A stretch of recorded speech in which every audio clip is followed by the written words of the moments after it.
Hola, ¿qué tal? Bienvenidos una vez más a su clase digital. El tema del día de hoy es la sangre y sus componentes. Bienvenidos y comencemos.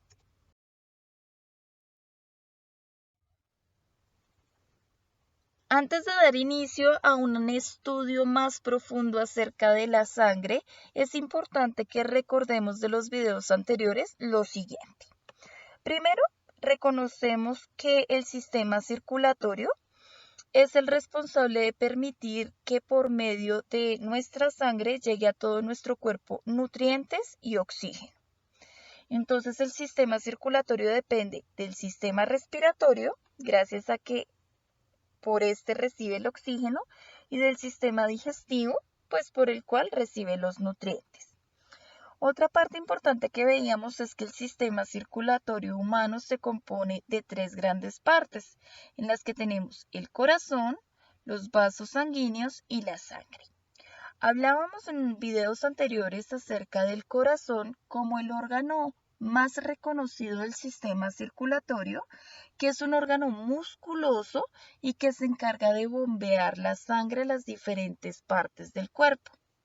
También reconocíamos a los vasos sanguíneos como los conductos a través de los cuales el corazoncito puede llevar la sangre a todo nuestro cuerpo, y entonces reconocemos tres tipos principales de vasos sanguíneos. El primero son las venas, que transportan la sangre que tiene alta cantidad de dióxido de carbono. Es decir, que ya ha llegado a las diferentes partes del cuerpo y ha sido utilizada. Entonces podemos decir de que esa sangre es como contaminada y las venas necesitan llevarlas hacia el corazón para poderlas purificar. El segundo conducto son las arterias, que a diferencia de las venas transporta la sangre que ha sido purificada, entonces es sangre que lleva una alta cantidad de oxígeno y va específicamente desde el corazón hacia esas partes del cuerpo donde la necesitan. Y por último teníamos unos conductos más pequeñitos conocidos como capilares, y ellos nos van a garantizar de que a las partes más pequeñas de nuestro cuerpo lleguen todos estos nutrientes y oxígeno. Por último, teníamos como tercer componente la sangre, y en el video anterior alcanzamos a ver algunas generalidades de la sangre, como que es un líquido espeso, que lleva nutrientes, que lleva oxígeno, pero que también es el medio de transporte para las toxinas del cuerpo que él va recogiendo por todos los órganos y las va llevando a los centros de eliminación, como son las glándulas sudoríparas, como lo son los riñones y el hígado. También decíamos que la sangre, además de transportar, ayuda a regular la cantidad de líquido en nuestro cuerpo.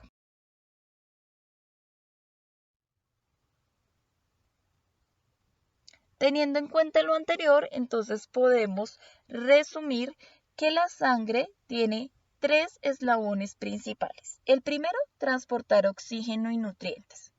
El segundo, permitir el proceso de purificación debido a que recoge todos los desechos por medio de la sangre para llevarlos a los centros de eliminación, glándulas sudoríparas, riñones e hígado.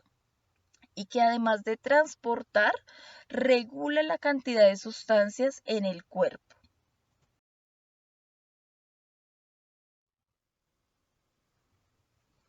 La sangre es una mezcla y como mezcla pues debe estar compuesta por dos o más sustancias. En este caso los componentes de las células son dos, que es el plasma y las células sanguíneas. Vamos a ver las generalidades de cada uno de ellos.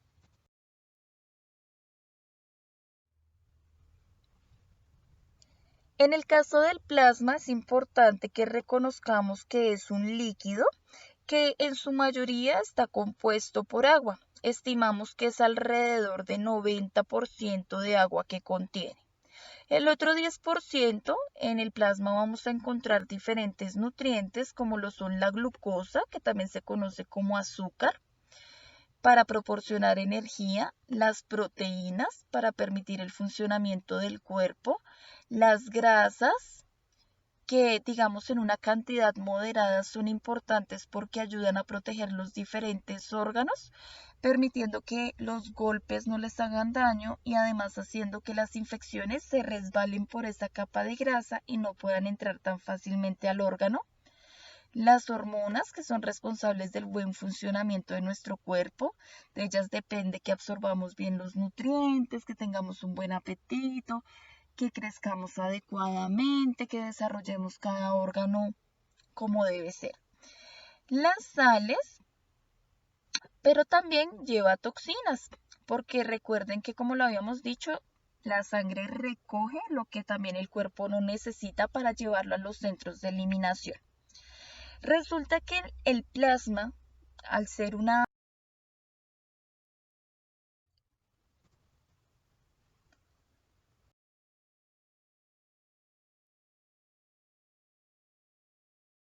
La centrifugación. La centrifugación es una técnica de separación de sólidos y líquidos y de líquidos inmiscibles. La separación se consigue mediante el movimiento rotatorio de las partículas impulsadas por una fuerza denominada centrífuga, que tiende a separarlas del eje de rotación. La fuerza centrífuga permite una separación mucho más rápida que si se efectuara bajo la influencia de la gravedad. Separaremos los sólidos en suspensión de un líquido por medio de la centrifugación. Para llevar a cabo la operación, nos servimos de un equipo denominado centrifugadora o centrífuga, que está constituida básicamente por un recipiente que puede girar a diferentes velocidades y en el cual se pueden colocar diferentes tubos. Introducimos la mezcla en un tubo de centrífuga. Para la centrifugación, es esencial que se haya equilibrado previamente la centrífuga. Por este motivo, además del tubo que contiene la mezcla, se debe colocar en el lado opuesto otro tubo que contenga el mismo peso en agua, de forma que los dos tubos sean perfectamente simétricos respecto del eje. Las centrífugas deben disponer de una tapa protectora para evitar posibles salpicaduras de las sustancias que se someten al proceso de centrifugación. Una vez colocados los tubos, se programa la velocidad de rotación. La velocidad de sedimentación de una partícula que se encuentra en suspensión en un líquido es función directa del diámetro y del peso específico de la partícula y de la fuerza a la cual se somete, o en otras palabras, del número de revoluciones por minuto que se producen en la centrífuga.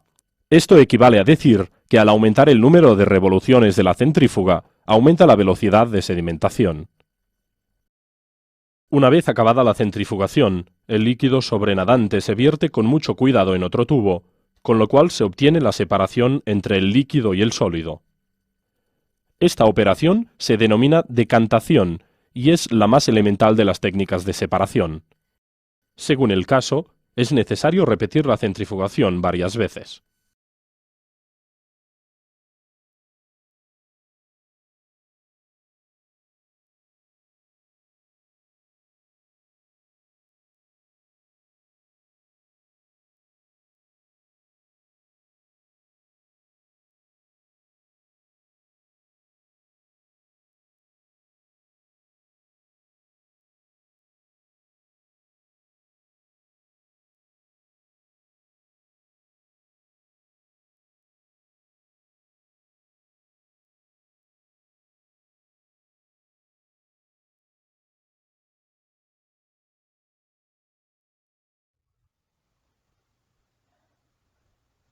Una vez que hemos profundizado acerca del plasma, nos vamos con el segundo componente que tiene que ver con las células sanguíneas.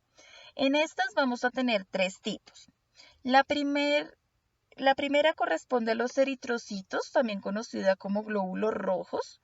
La segunda se denominan leucocitos o glóbulos blancos. Y la tercera se van a llamar trombocitos o plaquetas. Vamos a ver cuál es la función de cada una de ellas.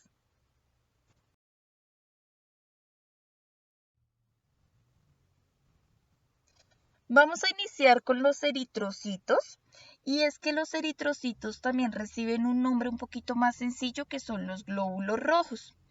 Ellos dentro de la célula se van a encargar de transportar oxígeno y dióxido de carbono a las diferentes partes del cuerpo. Los eritrocitos o glóbulos rojos contienen hemoglobina, que es una sustancia que se encarga de darle ese color rojo a la sangre.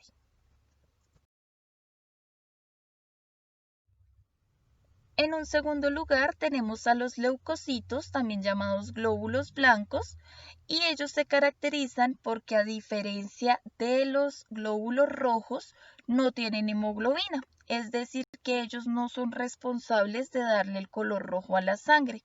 Su principal función consiste en combatir infecciones. Tan pronto nuestro cuerpo recibe una bacteria o algún tipo de enfermedad infecciosa, entonces los glóbulos blancos van a actuar como un ejército de defensa del cuerpo para aniquilar a las células infecciosas y evitar que nosotros nos enfermemos. Para defenderse, muchos glóbulos blancos pueden comerse a las bacterias o a los desechos tóxicos de nuestro cuerpo de tal manera que garantizan que no vaya a existir ninguna enfermedad. Pero se puede presentar de que por alguna condición nuestros glóbulos blancos en nuestra sangre disminuyan y eso nos va a hacer muy propensos a diferentes enfermedades. Por último, tenemos a los trombocitos, también llamados como plaquetas. Y es que estos tienen otra función muy importante dentro de las células sanguíneas, porque a diferencia de los glóbulos, ellos no tienen forma circular, sino tienen una forma de disco, y su principal función es evitar la pérdida de sangre. Cuando nosotros recibimos una hemorragia, una ruptura de alguna vena, arteria o algún corte en nuestro cuerpo, son las plaquetas o los trombocitos los que salen rápidamente a evitar que nuestro cuerpo pierda en exceso sangre. ¿Y cómo lo hacen? Porque ellos tienen la facilidad de hacer la coagulación, que es que la sangre se va volviendo espesa formando como un tipo de nata para evitar que la demás sangre líquida salga y se pierda. Cuando una persona tiene baja cantidad de plaquetas o trombocitos, puede morir desangrada si sea por la cortada más mínima. ¿Por qué? Porque entonces no hay la cantidad necesaria de plaquetas que permitan la coagulación, es decir, que la sangre se torne espesa para trancar la sangre líquida y posteriormente ir formando la costra que puede sanar nuestras heridas. Finalmente, para recordar, resumamos lo que teníamos en el video del día de hoy. Vemos que la sangre es uno de los 3 componentes principales del sistema circulatorio, cuya principal función, además de llevar nutrientes y oxígeno, es también permitir la limpieza de nuestro cuerpo, eliminando las sustancias de desecho y regulando la cantidad de líquido que hay en nuestro cuerpo. Por otra parte, es importante que reconozcamos que la sangre tiene 2 componentes principales, el plasma y las células sanguíneas. Que en el caso de las células sanguíneas, estas cumplen una función muy importante cada una de ellas y que cualquier deficiencia o baja cantidad de estas células puede generar alteraciones en nuestra salud. Por último, no olviden ingresar a su plataforma institucional, lean con calma el taller. Recuerden que estamos dando entre 3 a 4 días hábiles para que ustedes lo resuelvan y puedan comprender muy bien el tema. Si tienen alguna duda o sugerencia, nos vemos en la próxima sesión de Zoom para aclararlas. Que tengan un excelente día. Cuídense mucho.